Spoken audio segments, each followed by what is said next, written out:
Okay, so today I would like to react to a video by the Vanguard where they again talk about Anna Kasparian, the Young Turks, and all of that, the epic story of the downfall of the Young Turks, of Cenk and Anna. And I would like to react specifically to what Cenk said in that video, namely that it's all about the money. So as you probably know, if you've been following the Vanguard and other channels like the Majority Report and others, the Young Turks, Cenk and Anna are in the process of having this right-wing pivot, right? They're becoming right-wingers, to put it bluntly, or they have become in a way, right? They already are. And what is one of the main themes here is, I think, why. So on the one hand, what happened and why and what's behind it, right? I think it's kind of interesting that Cenk says it's about the money. So the question is, I guess, is it about the money? Is it about the ideology? What's going on? Right? People are obviously also, similarly to the case of Joe Rogan, maybe also disappointed because Anna was also part of the Jacobin channel, clearly left-wing magazine and podcast. So she was a part of that. So there is great disappointment, I think, because people feel betrayed, people who worked with them, many of them, like some people who work for the Majority Report or others, like Francesca Emma and others who were completely, flabbergasted by that developments, what's been going on with them. That is with Cenk and Anna specifically. And it's also similar to other podcasters change in their political views and their ideology and their opinion and their approach to their YouTube channel, what they're doing and so on, like Jimmy Dore and of course Dave Rubin. They were criticized by someone like Anna Kasparian at the time when that happened, or when their, let's say, their change, the political, ideological and so on change happened. And it was always the question, how personal is it? At least for me, it was like, is this personal thing? Were they hurt in a way by comments, by criticism and so on? And that was the reason for their pivot, as they say, right? For their right-wing turn. First, it's like, I'm not on the left, neither left or right. That's that kind of a thing where they say, okay, I'm not neither on the left nor on the right, and I'm this sort of centrist thing, liberal, open to everything and so on, not an extremist. And then it turns out, as it always does, in my opinion, that they simply turn out to be right-wingers, that they support right-wing views and people who are right-wingers. Suddenly someone like Tucker Carlson is more important, more valuable than many, all of their former friends and co-hosts and colleagues on the left. Everyone on the left is problematic, and these despicable people like Tucker Carlson, who is obviously a fraud, obviously a sleazy guy who just says what it takes, does what it takes to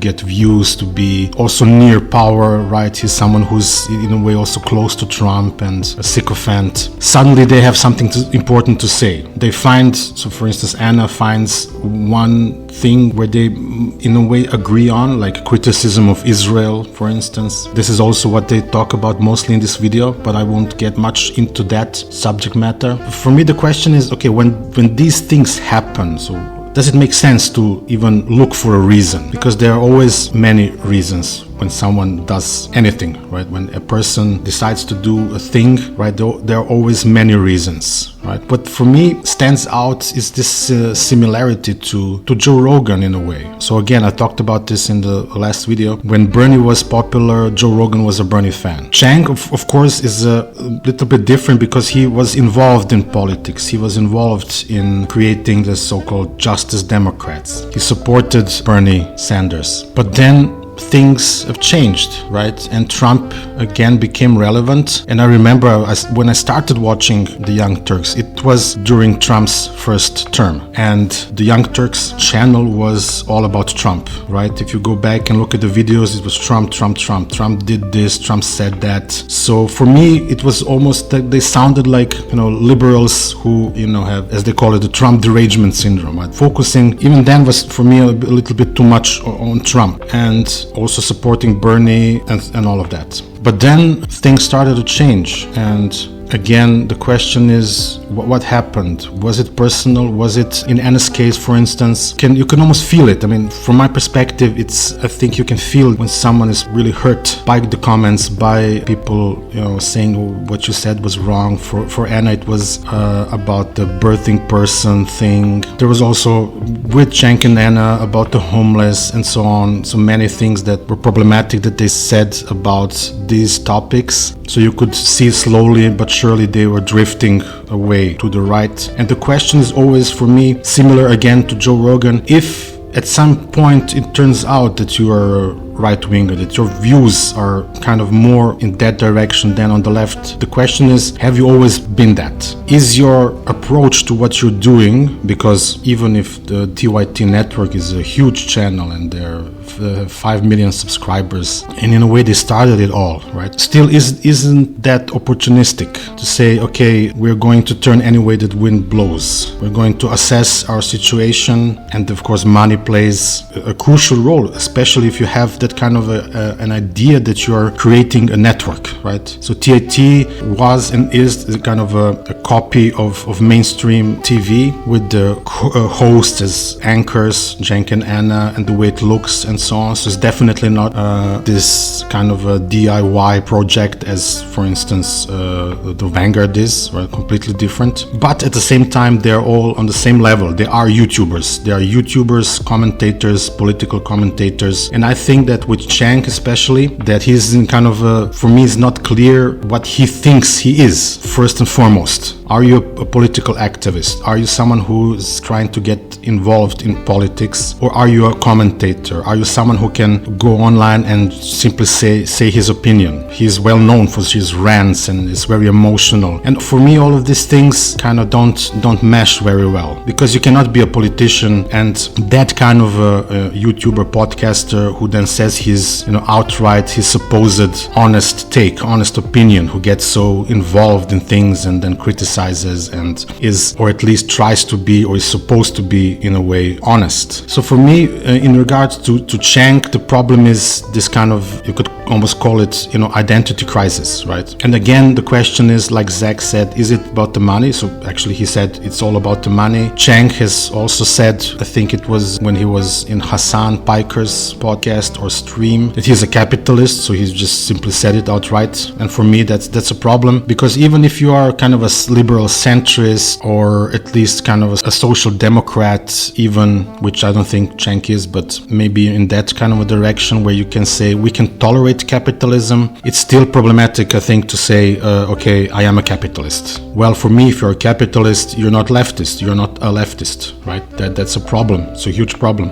So Cenk turns out to be, I think, an entrepreneur who wants to keep his network going, his position in place, and I guess thinks about money first. And you can compare that to channels like the Vanguard, which is a smaller channel, but also to channels like Kalkulinski, who stayed true to his positions, to his political, to his ideology, to his way of thinking, and so on. You can criticize him, right, and also have criticisms of Kyle and others, but you can see that someone has, stayed true to their point of view. That doesn't mean that it's not okay to change your point of view. Of course, that's okay, but it depends how, when, and why that happens. And of course, the question of why is the most problematic, because we cannot, from our perspective, know what's going on inside someone's head. We shouldn't think about the reasons. What matters is what we see, what we hear, and what happens, what the people we are watching, what they do or what they decide to do. And Cenk and Anna are definitely going in a wrong direction, regardless of is it money, or is it ideology, or is it personal? I think that they're, especially in this kind of business, let's call it, of being a YouTube podcaster, you are very personally involved. You're not simply working for CNN and then you have this kind of a distance. There's this big corporation, you're working for them, and then you might get fired, or you say, okay, I'm not doing this anymore. Or you can be a part of it but still keep your own position. This is your thing, this is your channel, whether you're Kyle or the Vanguard or the Young Turks or Majority Report. There is a lot of you involved in that project.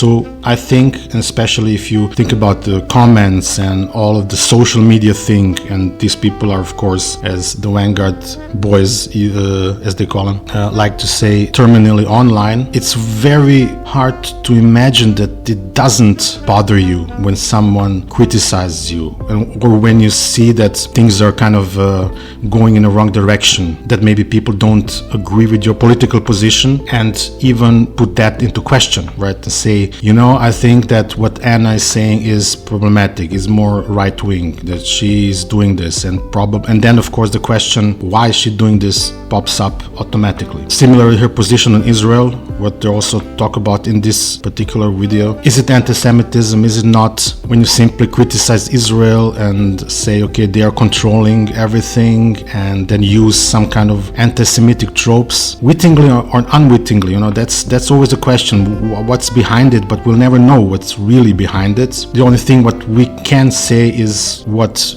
we hear and see on their program, and I agree with the Vanguard's assessment and the majority report's assessment that her comments are problematic. And I also completely disagree with this kind of approach, which Anna and Cenk are taking. Let's have a beer with the right wingers. Let's have this kind of a coalition. I don't get this. I really don't get why they should do this, and why to such an extent. Because it is one thing when you're a politician like Bernie, right? You're Bernie Sanders and you're a senator or whatever, a representative, whatever your role is in politics proper, when you are really involved in politics. When you do this, well, you sometimes you have to look for some kind of a coalition to say, well, look, there is, for instance, Marjorie Taylor Greene, and she's saying this, and I agree with that. We all know that can be a part of the political game, right? But I think this is where Cenk's confusion about his role in the world, right, is coming to light. This is where we see, okay, he's confused about his position, right? And that's what the problem is, and why is it so perplexing when you look at it, when you try to analyze it, right? So I think it is fair to say that it's about the money. When you see their development, and when you see that they have accepted money from donors and from sponsors like Polymarket, and which has some Peter Thiel money involved in it and all of that, and of course the Katzenberg money, I think, was also involved with TIT. So I think this Cenk as a businessman stands in a way to Cenk as a politician, who stands in a way to Cenk now in his case to Cenk as a political commentator, someone who is very interesting, without a doubt, a very interesting personality, who can get involved, who can get fired up, and who can rant and attack people, and even have some good arguments, especially when it comes to Israel and so on. But all of this kind of doesn't mesh anymore. It clashes, right? It's doesn't work anymore with the Young Turks, and same goes with Anna. So I think again it is problematic to think about what is behind it, but at the same time that's what necessarily happens when you think about people, especially when these people are people who you've been following for years, or you were involved with, you worked with. Then it is again similar to Joe Rogan. It's disappointing. It's awful when you see these kind of things happening on the left, and that's what becomes troubling, right? You think about, well, how is this going to go on? Who can I trust? It seems that people can turn on a dime when they see that the political climate, the situation is changing, because there are many former left YouTubers who then kind of turned and in a way supported Trump, criticizing the left a bit too much and working with the right wingers a bit too much. And again, what is fascinating with these people like Anna, Cenk, Dave Rubin, and Jimmy Dore is that you can sometimes you can feel that it is personal, right? And they're also kind of in a way fighting for survival, fighting for views, and they reach a point where they have to make a decision, right? Am I going to stay in this sphere and get, criticized and maybe sometimes attacked, or am I going to find new viewership? Because when you are a podcaster, when you are a YouTuber, there is this danger and at the same time possibility of simply saying, well, okay, if these people are too critical of me, and then I'm going to find a new audience, and do it maybe gradually, saying at first, I'm not an extreme leftist and all of that, and then slowly but surely moving to the right. And doing that, of course, in time where it's also has become popular. And we have seen how people kind of turned to Trump in order to be on his good side. I think that when Trump was elected, that sent shockwaves all around the United States and in the media and all of that. And nobody really, I think, believed that he's going to win again. But you could, even from here, from looking from Europe, where I stand, and we look at the YouTubers and so on, you could see that something has changed. It was a kind of a watershed moment where people had to decide, am I going to stay in my lane, do my thing, despite Trump being in power, looking for apologies, excuses for what he's doing or whatever, or am I going to stay true to my beliefs, stay true to my left-wing position?